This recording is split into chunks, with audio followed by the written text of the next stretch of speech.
Hello everyone. तो कैसे हैं आप लोग। आई होप कि आप सभी स्वस्थ होंगे, मस्त होंगे। साथियों, आज की इस वीडियो में मैं डिस्कस करूंगा IT electrician trade second year वाले स्टूडेंट्स के लिए चैप्टर नंबर फर्स्ट, जिसका नाम है डीसी जनरेटर।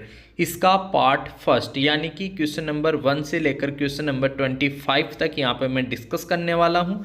जितने भी candidates electrician trade theory second year की शानदार तैयारी करना चाहते हैं अपने एग्जाम्स में बहुत ही अच्छे मार्क्स के साथ अच्छा रिजल्ट हासिल करना, तो गाइस आप लोग इस वीडियो को एंड तक ज़रूर देखिएगा। यहाँ पे मैं वही क्वेश्चंस डिस्कस करूँगा जो डायरेक्टली आपके एग्जाम में पूछे जाएंगे। तो दोस्तों, वीडियो को आप लोग एंड तक ज़रूर देखें और यदि आप लोग फर्स्ट टाइम हमारे इस यूट्यूब चैनल पे हैं तो इसे सब्सक्राइब करें, साथ ही साथ बेल आइकन के बटन को ज़रूर प्रेस करें ताकि सभी यूजफुल वीडियोस रेगुलर आप सभी तक पहुंच सकें। तो गाइस स्टार्ट करते हैं आज का वीडियो। फर्स्ट क्वेश्चन है 4 pole DC generator simplex wave winding. कौन सी वाइंडिंग है? Wave winding. ठीक है, एक होता है लेप वाइंडिंग और एक होती है वेव वाइंडिंग। 1020 कंडक्टर, 1500 आरपीएम और 0.007 वेबर फ्लक्स होने पर उत्पन्न ईएमएफ कितना होगा? गाइस, ईएमएफ का जो समीकरण है वो आप लोगों को पता होना चाहिए। ईएमएफ का समीकरण होता है एन पी फाइव जेड बटा 60 ए। ठीक है, अब देखो यार, एन जो है वो होता है आरपीएम, तो एन का मान दे रखा है यहाँ पे 1500। एन का मान कितना दे रखा है? 1500। ठीक है, पोल्स की संख्या 4 दे रखी है। ठीक है, पी मतलब पोल्स की संख्या, जो एन पी 5 फ्लक्स जो है ये दे रखा है। इसके बाद में जेड है चालकों की संख्या, तो जेड 1020 कंडक्टर। ठीक है, ये चालकों की संख्या। ए जो है समांतर पथ होता है और ए जो है मैं आप सभी को बताना चाहूँगा, अगर लेव कुंडलित है तो ए बराबर पी होता है। पोलों की संख्या के बराबर ही ए समांतर पथों की संख्या होती है, ये लेव कुंडलित में होता है।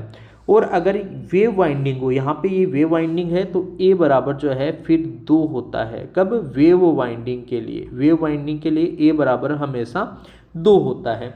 अब इन सब का मान आप इस फॉर्मूले में रखोगे तो गाइस इस क्वेश्चन का आंसर जो है वो निकल कर सामने आ जाएगा। ठीक है, इन सभी वैल्यूज़ को पुट करके आप लोग कैलकुलेशन करोगे, सिंप्लीफाई करोगे, तो यहाँ पे जो है आंसर हमें मिलेगा 357 वोल्ट। ठीक है, ऑप्शन सी इसका राइट आंसर हो जाएगा। बढ़ते हैं नेक्स्ट क्वेश्चन नंबर सेकंड की ओर।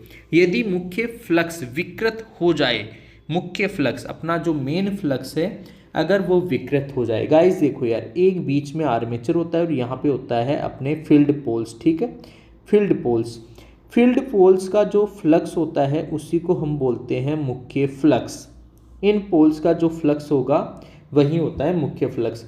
अगर ये विकृत हो जाए, आपको पता है ये हल्का सा टेढ़ा मेढ़ा हो जाता है, इसी को बोलते हैं फ्लक्स, मेन फ्लक्स में डिस्टोर्शन। अगर मेन फ्लक्स में डिस्टोर्शन होगा तो क्या होगा? ठीक है, मुख्य फ्लक्स जो है वो विकृत हो जाए, डिस्टोर्टेड हो जाए तो क्या होगा? तो गाइस उससे जो है अपना प्रेरित ईएमएफ घट जाएगा, इंड्यूस्ड ईएमएफ। इसमें जितना ईएमएफ उत्पन्न होता है उसका मान कम हो जाएगा, घट जाएगा। ठीक है, तो राइट आंसर हो गया ऑप्शन बी। चलो बढ़ते हैं इसके बाद में next question number third. Question number third में बोल रहा है shunt field resistance critical resistance से अधिक हो जाए। गाइस यहाँ पे ऑलरेडी आपको पता होगा ये आर्मेचर है और देखिए यहाँ पे होता है शंट फील्ड। ठीक है, शंट फील्ड का रेजिस्टेंस अगर क्रिटिकल रेजिस्टेंस से ज़्यादा हो जाए तो क्या होगा? गाइस उस कंडीशन में जो है ये वोल्टेज उत्पन्न नहीं कर पाएगा, वोल्टेज उत्पन्न जो है नहीं कर पाएगा, यानी कि जो है जनरेटर वोल्टेज बिल्डअप नहीं करेगा। बिल्डअप मतलब उत्पन्न नहीं करेगा। अगर इसका फील्ड का रेजिस्टेंस क्रिटिकल रेजिस्टेंस से ज़्यादा है तो ये फिर जनरेटर जो है फेल्स टू बिल्डअप वोल्टेज, यानी कि जनरेटर वोल्टेज बिल्डअप नहीं करेगा, वोल्टेज उत्पन्न नहीं करेगा। ऑप्शन सी इसका राइट आंसर हो जाएगा। नेक्स्ट क्वेश्चन है डीसी जनरेटर वोल्टेज क्यों नहीं बनाता? डीसी जनरेटर वोल्टेज क्यों नहीं बनाता? ब्रश संपर्क ढीला, इससे कोई लेना देना नहीं है। आर्मेचर रेजिस्टेंस अधिक, इसका कोई लेना देना नहीं है। फील्ड रेजिस्टेंस क्रिटिकल से अधिक, बिल्कुल सही है। अभी जो थर्ड क्वेश्चन था जस्ट उसका विपरीत क्वेश्चन ये पूछा गया हमसे, तो इसका राइट आंसर हो जाएगा कि field resistance above critical. Field resistance जो है क्रिटिकल रेजिस्टेंस से अधिक है, इसीलिए वो वोल्टेज उत्पन्न नहीं कर पाएगा। ऑप्शन सी इसका राइट आंसर हो जाएगा। बढ़ते हैं दोस्तों नेक्स्ट क्वेश्चन की ओर। क्वेश्चन नंबर 5 जो है वो है डीसी जनरेटर में अवशिष्ट चुंबकत्व क्यों कम हो जाता है। डीसी जनरेटर में अवशिष्ट चुंबकत्व, दोस्तों अवशिष्ट चुंबकत्व वो होता है जो हम, जैसे मान लो जनरेटर एक तरीके से डिज़ाइन किया गया है, डिज़ाइन करने के बाद में उसकी जो फील्ड वाइंडिंग है उसको कुछ समय के लिए हम डीसी बैटरी वगैरह से जोड़ के रखते हैं, ठीक है।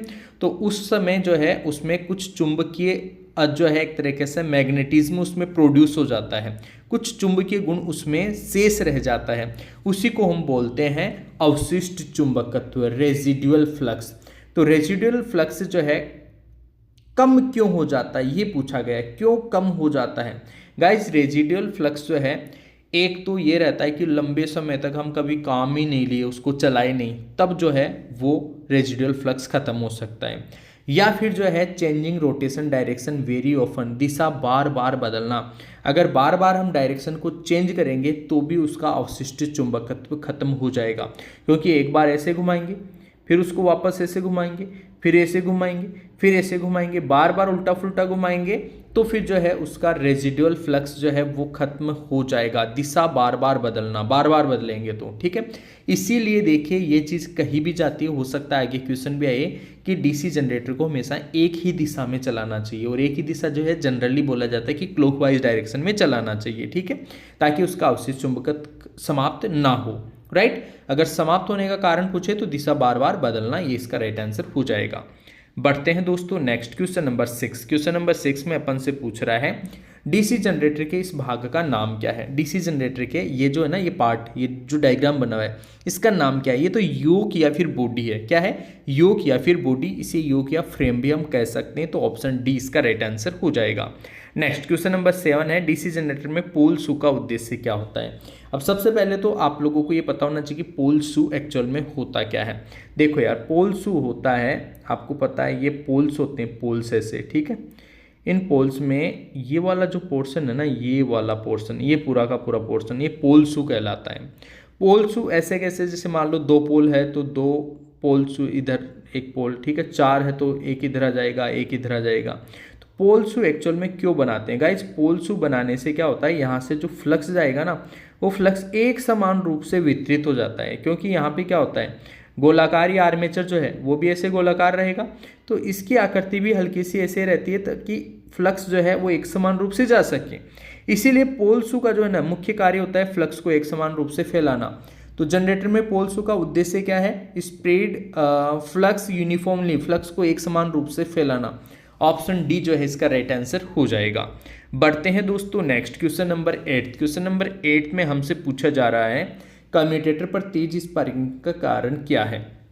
कम्यूटेटर के ऊपर तेज स्पार्किंग का कारण क्या है। गाइस फर्स्ट है एक्सेसिव ब्रश प्रेशर, अब ब्रश दबाव अधिक, यस हो सकता है, इससे बिल्कुल सही है ये। देखिए यार गाइस, ब्रश का जो दबाव है न तो ज़्यादा होना चाहिए न ही कम होना चाहिए, ठीक है, दोनों ही कंडीशन में स्पार्किंग ज़्यादा होगी। ब्रश दबाव अधिक है तो स्पार्किंग जो है वो ज़्यादा होगी। खराब बेयरिंग, इससे स्पार्किंग का कोई लेना देना नहीं है। गलत अलाइनमेंट, इससे भी स्पार्किंग का कोई लेना देना नहीं है। वीक फील्ड, इससे का भी स्पार्किंग से कोई लेना देना नहीं है। तो राइट आंसर हो जाएगा अपना ऑप्शन ए, ठीक है। नेक्स्ट क्वेश्चन देखो, एक्स में कौन सा वोल्टेज ड्रॉप दिखाया गया है। एक्स में देखो यार, ये रहा, ये एक्स है, ठीक है। अब ये वाला जो पार्ट है ये एक्स है और ये इधर आगे नेक्स्ट पार्ट है। एक्स वाला पार्ट आपसे अगर पूछे तो गाइस इसको हम बोलते हैं आर्मेचर रिएक्शन ड्रॉप, ठीक है। कौन सा बोलते हैं, armature reaction drop, armature reaction drop. तो ऑप्शन जो है इसका राइट आंसर हो जाएगा अपना सी, ऑप्शन सी जो है इसका करेक्ट आंसर हो जाएगा। इसके बाद में देखो बढ़ते हैं नेक्स्ट क्वेश्चन की ओर। नेक्स्ट क्वेश्चन है अपना क्वेश्चन नंबर 10। क्वेश्चन नंबर 10 में हमसे पूछ रहा है डीसी जनरेटर में फील्ड कॉइल का उद्देश्य क्या है। फील्ड कॉइल का उद्देश्य तो फील्ड फ्लक्स उत्पन्न करना होता है। ये फील्ड होगा आपका और इस फील्ड में ही जो है आप लोगों की फील्ड कॉइल्स लगी होती है, ठीक है। फील्ड कॉइल्स फील्ड में लगी होती है। इसका मुख्य जो उद्देश्य होता है फ्लक्स उत्पन्न करना। तो increase flux in air gap नहीं, मैग्नेटाइजिंग करंट को घटाना ये भी नहीं, पोल्स को चुंबकित करना, बिल्कुल इस पोल को क्या करना, चुंबकित करना। Magnetise poles to produce flux, flux उत्पन्न करने के लिए पोल्स को मैग्नेटाइज करना, पोल को चुंबकित करना। ऑप्शन सी इसका राइट आंसर हो जाएगा। बहुत ईजी सा क्वेश्चन है ये। नेक्स्ट क्वेश्चन देखो, डीसी जनरेटर किस सिद्धांत पे कार्य करता है। गाइस डीसी जनरेटर का कार्य सिद्धांत अगर आपसे पूछे तो फेराडे का विद्युत चुंबकीय प्रेरण का सिद्धांत, ठीक है, फेराडेज लॉ, फेराडे का विद्युत चुंबकीय प्रेरण का सिद्धांत, Faraday's law of electromagnetic induction, ठीक है, इंग्लिश में थोड़ा सा पूरा नहीं लिखा हुआ यहाँ पे, Faraday's law of electromagnetic induction. हाँ, अगर आपसे क्वेश्चन ऐसा पूछा जाए कि डीसी जनरेटर में जो उत्पन्न ईएमएफ है उसकी दिशा कौन से नियम से ज्ञात करते हैं, तो फिर जो है फ्लेमिंग का राइट हैंड रूल आएगा, उसके लिए आएगा फ्लेमिंग का राइट हैंड रूल। इससे तो क्या है, ईएमएफ जो है उसकी दिशा दी जाती है, इसकी दिशा। और कार्य सिद्धांत अगर आपसे पूछे तो कार्य सिद्धांत जो है फेराडे का विद्युत चुंबकीय प्रेरण का नियम, Faraday's law of electromagnetic induction. Question number 12 है, डीसी जनरेटर को केवल घड़ी की दिशा में क्यों घुमाना चाहिए। अभी आपको याद हो तो थर्ड या फोर्थ क्वेश्चन आया था, उसमें मैंने आप लोगों को बताया था कि जनरली जो है जनरेटर को एक ही दिशा में घुमाना चाहिए। और एक ही दिशा में क्यों, एक ही दिशा में, कौन सी दिशा में, क्लॉकवाइज, जनरली क्लॉकवाइज, ठीक है, घड़ी की दिशा में। इससे क्या होता है, उसका जो अवशिष्ट चुंबकत्व है वो खत्म नहीं होता, वो एक तरीके से बचा हुआ रहता है, ठीक है, उसका बचाव हो जाता है। तो राइट आंसर देखो ऑप्शन बी में लिखा हुआ प्रोटेक्ट रेजिडुअल मैग्नेटिज्म, अवशिष्ट चुंबकत्व बचाव, अवशिष्ट चुंबकत्व का बचाव, ठीक है, ऑप्शन बी इसका राइट आंसर हो जाएगा। बढ़ते हैं दोस्तों इसके बाद में नेक्स्ट क्वेश्चन की ओर। नेक्स्ट क्वेश्चन है, जनरेटर के प्रकार की पहचान करें। यहाँ पे देखिए डायग्राम बना हुआ है और इस जनरेटर का हमें प्रकार बताना है। देखो यार दोस्तों, ये आर्मेचर है और आर्मेचर के संट में फील्ड जुड़ा हुआ है, ठीक है। हाँ, फील्ड के साथ क्या जुड़ा हुआ है इससे लेना देना नहीं है। ये देखिए यार, रियोस्टेट जुड़ा हुआ है, इधर एमीटर जुड़ा हुआ है, ठीक है। बट यहाँ पे आर्मेचर के साथ जो फील्ड है वो संट में जुड़ा हुआ है, इसको हम बोलेंगे डीसी संट जनरेटर। कौन सा generator, DC shunt generator, option A इसका राइट आंसर हो जाएगा। Next question, self excited generator में अवशिष्ट चुंबकत्व क्यों आवश्यक है। गाइस सेल्फ एक्साइटेड जनरेटर, देखो समझना, सेल्फ एक्साइटेड जनरेटर वो जनरेटर होते हैं जिसके आर्मेचर के साथ ही या तो श्रेणी या फिर संट जो है आर्मेचर के साथ ही जुड़े हों, तो वो कहलाते हैं सेल्फ एक्साइटेड, ठीक है। सेल्फ एक्साइटेड जो है अवशिष्ट चुंबकत्व क्यों जरूरी है। अवशिष्ट चुंबकत्व बिल्डअप वोल्टेज, अगर अवशिष्ट चुंबकत्व इसमें नहीं होगा, रेजिडुअल फ्लक्स अगर इसमें नहीं हो तो वोल्टेज बनेगा ही नहीं, इसीलिए अवशिष्ट चुंबकत्व जरूरी है वोल्टेज बनाना। ऑप्शन ए इसका ही जो है राइट आंसर हो जाएगा, ऑप्शन ए करेक्ट आंसर होगा। वह अवशिष्ट चुंबकत्व जो है वो इसलिए आवश्यक है ताकि वो वोल्टेज बना सके। नेक्स्ट देखो, जनरेटर, जब जनरेटर की फील्ड आर्मेचर के समांतर जुड़ी हो तो उसे क्या कहेंगे। अरे यार, फील्ड जो है आर्मेचर के समांतर में जुड़ी हो, अभी मैंने बताया अगर ये क्या है, ये आर्मेचर है और इसके समांतर में जुड़ी हो फील्ड, ठीक है, समांतर में जुड़ी हो तो इसको संट जनरेटर बोलते हैं। संट जनरेटर क्या बोलेंगे, संट जनरेटर, ऑप्शन ए इसका राइट आंसर हो जाएगा। नेक्स्ट क्वेश्चन देखो, डीसी संट जनरेटर में लोड बढ़ने पर टर्मिनल वोल्टेज क्यों घट जाता है। लोड बढ़ेगा तो टर्मिनल वोल्टेज क्यों कम हो जाएगा, क्योंकि जो है आर्मेचर के अंदर जो है एक तरीके से वोल्टेज ड्रॉप उसमें बढ़ जाएगा, ठीक है। इसी वजह से जो है उसका जो टर्मिनल वोल्टेज है वो कम हो जाएगा, ठीक है। आर्मेचर रिएक्शन इफेक्ट बढ़ेगा, आर्मेचर रिएक्शन के चक्कर में जो है आर्मेचर का वोल्टेज ड्रॉप बढ़ जाएगा और आर्मेचर का जो टर्मिनल वोल्टेज है वो कम हो जाएगा, राइट। अब देखो ऑप्शन फर्स्ट में है आर्मेचर रिएक्शन के कारण, बिल्कुल सही है, आर्मेचर रिएक्शन इफेक्ट होगा। आर्मेचर रेजिस्टेंस बढ़ेगा थोड़ी यार, आर्मेचर रेजिस्टेंस लोड बढ़ने से नहीं बढ़ेगा, लोड बढ़ रहा है उससे आर्मेचर रेजिस्टेंस का कोई लेना देना नहीं है। ब्रश वोल्टेज ड्रॉप कम, ब्रश वोल्टेज ड्रॉप का भी कोई लेना देना नहीं है। शंट फील्ड इंडक्टेंस बढ़ने के कारण इसका भी कोई लेना देना नहीं है, तो इसका राइट आंसर जो है हो जाएगा आर्मेचर रिएक्शन के कारण, आर्मेचर रिएक्शन के कारण। नेक्स्ट क्वेश्चन है, लंबी दूरी की डिस्ट्रीब्यूशन लाइन, लंबी दूरी की डिस्ट्रीब्यूशन लाइन है तो उसके लिए जो है कौन सा जनरेटर, किस प्रकार का जनरेटर का उपयोग किया जाता है। लंबी लाइन की डिस्ट्रीब्यूशन लाइनें हैं, वितरण लाइनें, डिस्ट्रीब्यूशन मतलब वितरण लाइनें, तो उसके लिए जो है हम जनरली यूज में लेते हैं संट नहीं, सीरीज नहीं, डिफरेंशियल भी नहीं, क्यूमुलेटिव कंपाउंड जो है वो यूज में लेते हैं। गाइस सीरीज जो है वो तो होता है एक तरीके से बूस्टर के रूप में, ठीक है, वोल्टेज ड्रॉप को बूस्टर के रूप में, लेकिन लंबी दूरी की डिस्ट्रीब्यूशन लाइनों के लिए अगर पूछे तो फिर वहाँ पे क्यूमुलेटिव कंपाउंड जनरेटर आएगा, ठीक है, cumulative compound generator. Arc welding में लेते हैं डिफरेंशियल को, सीरीज को लेते हैं बूस्टर के रूप में, ठीक है, पारेशन लाइनों में। संट को लेते हैं बैटरी चार्जिंग के रूप में, एक्साइटर के रूप में, ठीक है, संट जनरेटर को लेते हैं। तो सभी के जो उपयोग हैं, यूजेज हैं, वो आप लोगों को पता होना चाहिए। नेक्स्ट देखो, एक्स से चिन्हित भाग को क्या नाम है, ठीक है। ये रहा, ये वाला एक्स है, मतलब ये वाला जो पोर्शन है ना, इसी को एक तरीके से इधर यहाँ पे पूछा गया है। इसको हम पोल शू बोलते हैं। क्या बोलते हैं? पोल शू। पोल शू से रिलेटेड अभी थोड़ी देर पहले भी क्वेश्चन आया था, एक समान रूप से फ्लक्स को फैलाता है ये, ठीक है। पोल शू इसको हम बोलेंगे। ऑप्शन डी इसका राइट आंसर हो जाएगा। क्वेश्चन नंबर जो है नेक्स्ट है, डीसी जनरेटर में स्लिप रिंग नहीं बोल रहा है, स्प्लिट बोल रहा है, स्प्लिट रिंग। एक होता है स्लिप रिंग, एक होता है स्प्लिट रिंग। का कार्य क्या होता है गाइस? स्प्लिट रिंग का कार्य जो है ना, वो सेम कम्यूटेटर के जैसा होता है। कम्यूटेटर क्या करता है? एसी को डीसी में बदलता है, यानी कि जो बाई डायरेक्शनल करंट है उसको यूनि डायरेक्शनल, एक ही दिशा में जो है बनाता है, ठीक है, एक ही दिशा में। तो देखो यार, फर्स्ट में लगातार आउटपुट नहीं, आउटपुट को एक दिशा में बनाता है, बिल्कुल सही है। आउटपुट को विपरीत दिशा में, गलत। वैकल्पिक कंडक्टर्स, बिल्कुल गलत है, ठीक है। तो ऑप्शन ए बी जो है इसका राइट आंसर हो जाएगा, ऑप्शन बी।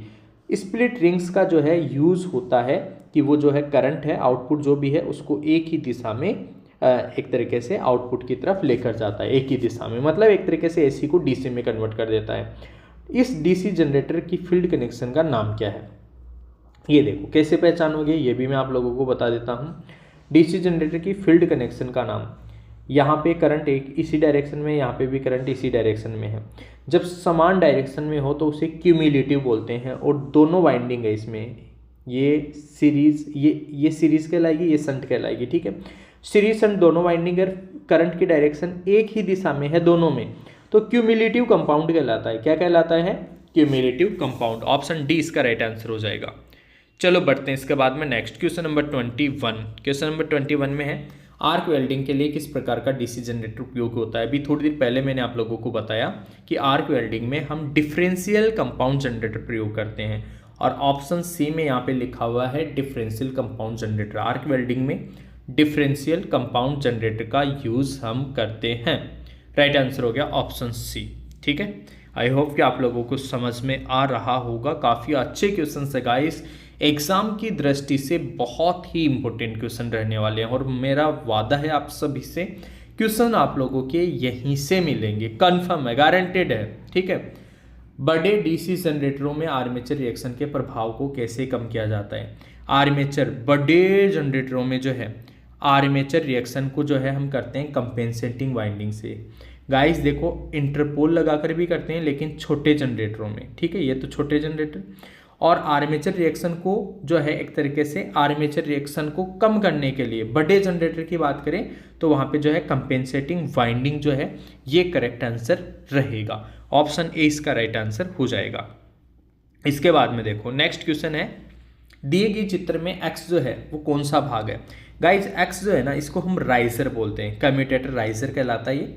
ऑप्शन सी इसका राइट आंसर हो जाएगा, ठीक है। बहुत इजी क्वेश्चन है ये तो। इसके बाद में देखो क्वेश्चन नंबर 24। क्वेश्चन नंबर 24 में हमसे पूछा जा रहा है, समांतर संचालन पैरेलल ऑपरेशन के लिए कौन सा डीसी जनरेटर उपयुक्त है? गाइस पैरेलल ऑपरेशन में जो है शंट जनरेटर सबसे उपयुक्त रहता है, क्योंकि देखो समझना, पैरेलल में जो है वोल्टेज समान होना चाहिए। आप लोगों ने पढ़ा होगा, अगर आप लोगों को अच्छे से नॉलेज है तो आप लोगों को ये चीज़ पता होगी कि समांतर में वोल्टेज समान रहना चाहिए। अब शंट जनरेटर भी ऐसे हैं जिनमें जो आउटपुट वोल्टेज है वो लगभग स्थिर रहता है, इसीलिए शंट जनरेटर इसका राइट आंसर होगा। समांतर संचालन के लिए शंट जनरेटर जो है वो उपयुक्त होते हैं। नेक्स्ट और आज की इस क्लास का लास्ट क्वेश्चन जो है अपने सामने है गाइस, इस डीसी जनरेटर का नाम क्या है? अब देखो यार समझना, सबसे पहले तो ये जनरेटर है ना, यहाँ आर्मेचर है, ये श्रेणी और उसके समांतर में यहाँ पे शंट है, तो ये लॉन्ग शंट हो गया। कौन सा हो गया? लॉन्ग शंट, ठीक है। अब लॉन्ग शंट में भी कौन सा, देखो इसमें करंट इधर जा रहा है और इसमें करंट इधर आ रहा है, ठीक है, ऑपोजिट डायरेक्शन में है, तो इसे बोलेंगे डिफरेंशियल। तो ये हो गया डिफरेंशियल लॉन्ग शंट जनरेटर। अब कौन से ऑप्शन में? Differential long shunt, first option में लिखा हुआ है differential long shunt compound. Compound तो है ना यार, कंपाउंड दोनों वाइंडिंग है तो कंपाउंड हो गया, तो ये हो गया differential long shunt compound generator. Option A इस क्वेश्चन का राइट आंसर हो गया। गाइस इस तरीके से DC generator second year electrician theory first chapter के ये मैंने 25 क्वेश्चन डिस्कस किए हैं। नेक्स्ट क्लास में इसके आगे के जो क्वेश्चन है इसी चैप्टर के डीसी जनरेटर वाले चैप्टर की वो मैं लेकर आऊँगा। उसके बाद में मोटर है, उसके बाद में आप लोगों का जो इंडक्शन मोटर्स है वो वाला पोर्शन जो है कंटिन्यू चलेगा और रेगुलर क्लासेस आप लोगों को यहाँ से मिलने वाली है। तो आप लोग जुड़े रहिए, चैनल को सब्सक्राइब करें, साथ ही साथ आपके दोस्तों के साथ ज़्यादा से ज़्यादा शेयर करें ताकि मैक्सिमम स्टूडेंट्स को जो है इनका बेनिफिट मिल सके। तो दोस्तों फिलहाल आज की क्लास में इतना ही, मिलेंगे आपसे नेक्स्ट वीडियो में, तब तक के लिए आप सभी को बहुत बहुत धन्यवाद।